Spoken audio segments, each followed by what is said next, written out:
안녕하세요. 하루 필수 말씀 충전 하필 큐티 조정환입니다. 오늘 함께 나눌 하나님 말씀은 빌레몬 1장 17절에서 25절까지 말씀입니다. 어제 사도 바울이 이 빌레몬에게 부탁하는 장면을 읽었는데요. 계속 이어서 그렇기 때문에 그대가 이 빌레몬이 바울을 동지로 생각한다면, 동역자로 생각한다면 나를 맞이하듯이 그를 맞아달라라고 그렇게 이야기를 합니다. 오네시모를 맞는 건데 오네시모가 지금 나의 마음을 담고 가고 있기 때문에 그 마음을 그대로 받아서 나를 맞이하듯이 동일화시키고 있는 것을 보게 되죠. 그렇다면 우리가 이런 것도 상상을 해봤으면 좋겠어요. 지금 사도 바울이 빌레몬에게 이 부탁의 편지를 보내면서 오네시모라고 하는 잘못된 인간과 동일시하면서 이 편지와 부탁을 지금 전달하고 있는 겁니다. 그것이 예수 그리스도께서 하나님 앞에서 우리와 동일시 되어지는 그런 모습을 이 사도 바울이 보여주고 있는 것 아닌가 이런 생각이 들어요. 그가 그대에게 잘못한 것이 있거나 빚진 것이 있거든 그것을 내 앞으로 달아놓으십시오. 우리가 어제도 살펴본 것처럼 이 로마 시대에 종들이 주인의 돈을 훔쳐서 달아나는 일, 그리고 그것에 대한 처벌에 대한 기사들, 그런 기록들은 굉장히 많습니다. 그러니까 오네시모도 이런 주인의 돈을 훔쳐서 달아난 그런 노예였으리라고 그렇게 생각이 되어져요. 그렇게 잘못한 것, 그리고 그 빚진 것에 대해서 사도 바울은 대신 내 앞으로 달아놓으라 라고 그렇게 이야기를 합니다.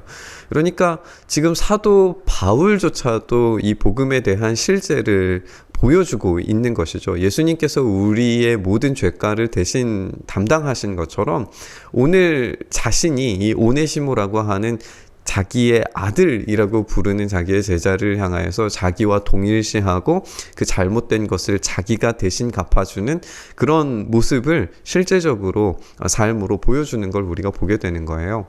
바울이 친필로 이것을 쓴다라고 이야기하면서 그것을 갚아주겠다라고 대신 보증하고 있습니다. 그대가 오늘의 그대 된 것이 나에게 빚진 것이라는 사실을 나는 굳이 말하지 않겠습니다. 말하지 않아도 알고 있다라고, 알고 있을 것이다라고 그렇게 이야기하는 거예요. 왜냐하면 이 빚진 것은 사랑의 빚입니다. 복음을 듣고 그 복음으로 말미암아 회심하고 그것으로 얻는 이 영원한 복을 얻었다라고 하는 것은 이 사랑의 빚입니다. 그것보다 더 강력한 빚은 없을 거라고 사도 바울은 생각하는 거죠. 그러니까 이것은 명령은 아니지만 굉장히 큰 압박이 될 수 있습니다. 그러니까 이 사도 바울이 어떻게 보면은 정말 딱딱한 인간의 모습을 보여주는 것이 아니라 그런 뉘앙스, 이렇게 부드럽게 자신의 이 사랑의 빚을 봐서라도 오네시모를 좀 봐달라라고 하는 굉장히 친밀한 그런 친근감 있는 표현으로 오늘 사용하고 있는 것처럼 보여져요. 20절 말씀이 또 굉장히 의미가 있는데요. 왜냐하면 형제여 나는 주님 안에서 그대의 호의를 바랍니다 라고 그렇게 이야기를 하고 있는데, 우리가 이 호의라고 하는 이 말이 오니네메이라고 하는 그런 말이어서 오네시모와 동일한 어근으로 되어져 있는 그런 말입니다. 그러니까 이 오네시모가 이 호의를 가지는 그런 이름이었던 거죠. 그러니까 그대의 호의가 이 오니네메이가 오네시모를 받아들이게 되는 그런 장면을 보여달라라고 그렇게 부탁을 하고 있죠. 그래서 그리스도 안에서 나의 마음에 생기를 넣어주십시오. 우리가 어제 살펴본 것처럼 빌레몬의 사랑으로 말미암아서 이 골로새 교회의 성도들에게 마음의 생기를 전달하는 것이 이 빌레몬이었습니다. 이제 이 호의를 받아들임으로써, 사도 바울의 마음을 받아들임으로써 그 마음의 생기를 불러일으키는 그 사랑의 실천을 나에게도 보여달라라고 하는 그런 요청입니다. 사도 바울은 의심하지 않아요. 그대의 순종을 확신하면서 글을 쓰고 있습니다. 그대가 내가 말한 것 이상으로 해주리라는 것을 잘 압니다. 참 이 말이 감동적인 것 같아요. 믿음 안에 있는 형제를 전적으로 신뢰하면서 이 편지를 보내고, 그리고 오네시모를 보내는 이 장면. 안 보낼 수도 있는데 허락을 먼저 구하고 굉장히 인격적으로 또 해야 할 책임들은 내가 다 지겠다라고 그렇게 이야기를 하면서 또 이 빌레몬의 순종을 확신하고 그 너머 이상으로도 베풀어 줄 수 있을 것이라는 그 사실을 확신하면서 지금 보내주고 있는 이 믿음의 동역, 또 이 믿음의 신뢰, 확신, 이런 것들이 참 너무 멋있게 보여집니다. 그리고 나를 위해서 숙소를 마련해 주십시오. 그 여러분의 기도로 여러분에게도 갈 수 있기를 바랍니다. 라고 그렇게 이야기를 하고 있습니다. 그리스도 예수 안에서 나와 함께 갇힌 에바브라가 그대에게 문안을 하고 동역자 마가, 이 또 마가 하면은 할 말이 많죠. 원래 이 사도 바울과 함께 여행을 했다가 그 여행에 실패해서 돌아갔고, 그 실패한 마가를 데리고 또다시 이제 전도 여행을 가려다가 바나바와 갈라지게 된 계기가 된 이 마가. 그래서 이 마가를 데리고 갈 수 없다, 동역자로 인정할 수 없다, 그렇게 이야기했던 바울이었는데 이제는 완전히 나의 동역자 마가, 이렇게 이야기하고 있어요. 그러니까 이전에는 쓸모없는 사람이었는데 쓸모 있는 사람이 되어진, 그리스도인이 아니었는데 그리스도인이 되어가는 이런 사람들의 모습이 교회라는 겁니다. 아리스다고와 데마와 누가도 문안합니다. 주 예수 그리스도의 은혜가 여러분의 영과 함께하기를 빕니다. 라고 그렇게 오늘 본문을 마치고 있습니다.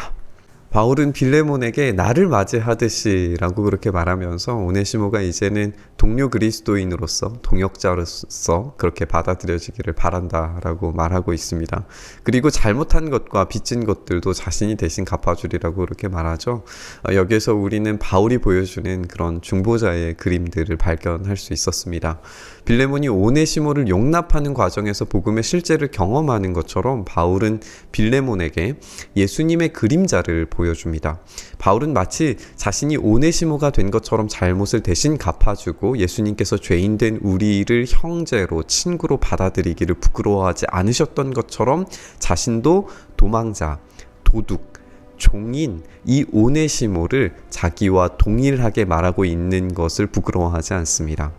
바울은 주님 안에서 호의를 바란다라고 말하면서 그 마음에 생기를 불어달라라고 그렇게 이야기를 하죠. 빌레몬의 믿음과 사랑의 행위를 골로새 교회에서 칭찬받는 그 모습으로서 자기에게도 그렇게 베풀어달라라고 이야기를 하고 있습니다. 우리가 이 오네시모를 용납하는 이 과정이 복음을 실제로 경험하는 유익이 될 뿐만 아니라 오네시모 자체가 유익이 되는 것을 우리가 이렇게 발견을 하게 됩니다. 우리는 이 개인적인 편지가 왜 성경에 포함되어져서 남게 되었는지 모든 것을 다 알 수는 없습니다. 이들의 삶으로 보여준 환대, 용서, 믿음의 실천이 분명히 예수님의 모습을 떠올리게 해주는 것만큼은 사실인 것 같습니다. 오늘 이 본문의 인물들의 결과가 어떻게 됐을까요? 사도들의 제자로 불리는 속사도라는 사람들이 있는데 이 속사도 중에 한 사람인 아타나시우스라고 하는 사람이 있어요. 이 아타나시우스라고 하는 사람이 에베소에 보낸 서신에 보면 오네시모가 에베소의 감독으로 등장을 합니다.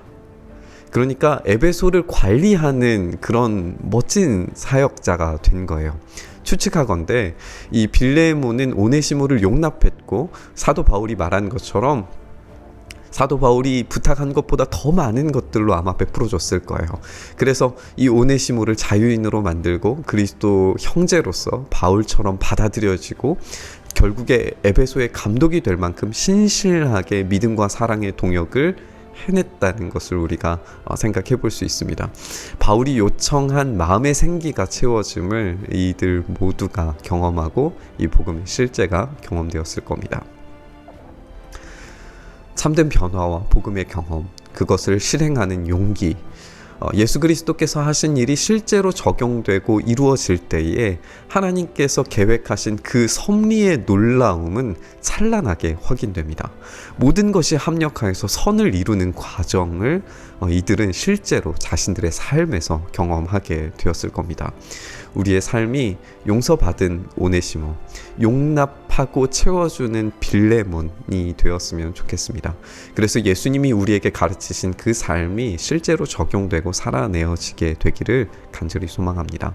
이 위대한 사건들이 하나님의 계획과 섭리가 얼마나 아름답고 풍성한지 증명해내는 이 모습들이 우리의 삶에도 있기를 간절히 소망합니다. 오늘 이 말씀 가지고 묵상하면서 기도의 자리로 함께 나아가시죠.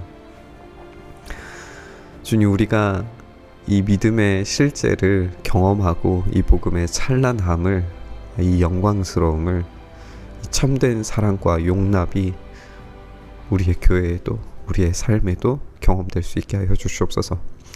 주님의 그 따뜻한 사랑의 생기가 우리의 삶에 채워져서, 우리의 마음에 채워져서 우리가 진정으로 유익한 참된 그리스도인들 될 수 있도록 주여 붙들어 주시옵소서. 그렇게 우리의 삶을 붙드시고 우리의 삶의 사랑으로 채워주시기를 간절히 소망하며 우리 주님 예수님 이름으로 기도드립니다. 아멘.